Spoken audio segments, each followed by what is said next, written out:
Hello guys! Kain tayo. Ang kinakain ko ay noodles. Ayan, noodles lang kinain ko kasi kaninang tanghali kumain kami ng rice brownie ni among lalaki. Kasi galing kami naglinis ng isang kundo na paupahan.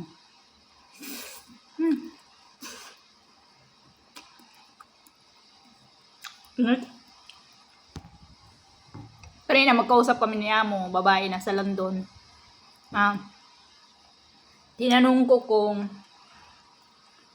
kailan siya babalik ng Singapore. Sabi niya, 10 more days, sabi niya. Tagal pa.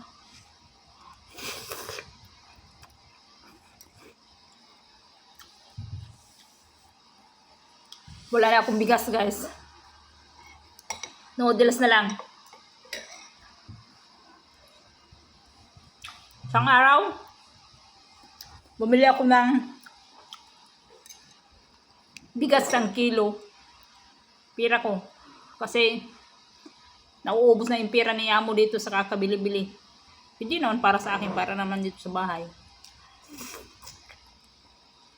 Niipon ko resibo para ipakita ko sa kanya.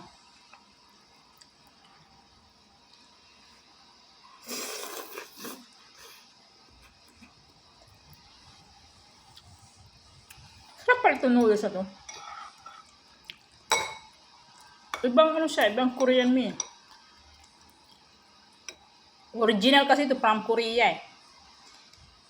Ibang lasa yung gawan China.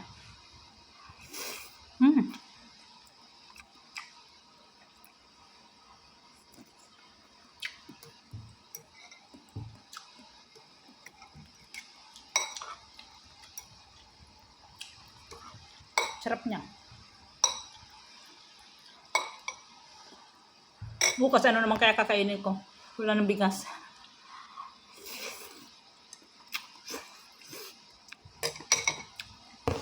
Malinis dito sa amin guys, oh. Kahit isang linggo hindi ako maglinis. Pero araw-araw ako nagmamap, araw-araw ako naglilinis. Kusina namin yun. Yan, air fryer yan. Fryer. Yan lang, yung bahay, nilinisin ko. Tapos yung sa loob, yung kwarto.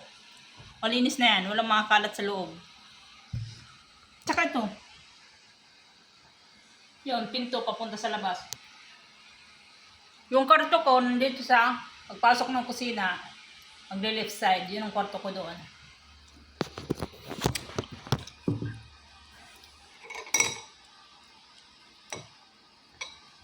Malit lang, hindi tulad dati na malaking bahay.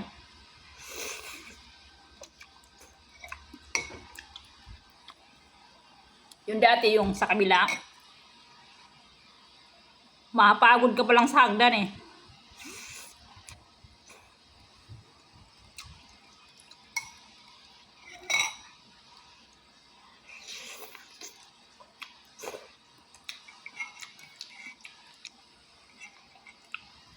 Dito wala sila lagi. Kasalanan ko yan, yung kasalanan, lagi kayong maalis eh.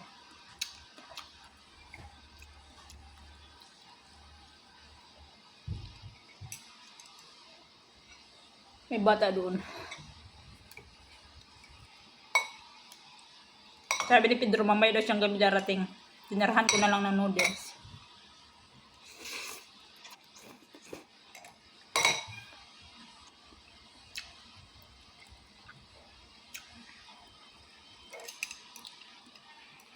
Kaming dalawa lang dito. Doon siya sa kwarto niya, dito ako sa kwarto ko. Pag gabi matulog na ako, nakakandado yung kwarto ko.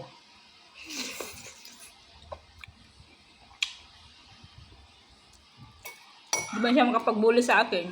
Takot. Sabi siguro may kutsilyo to sa loob ng kwarto. Takot siguro yan.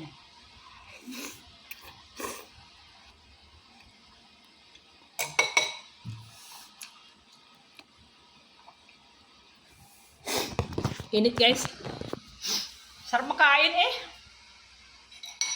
Ubus ko na. Kain tayo guys. Anong ulam nyo dyan? Namimiss ko na yung ulam tuyo at saka yung talbos ng gabi sa probinsya.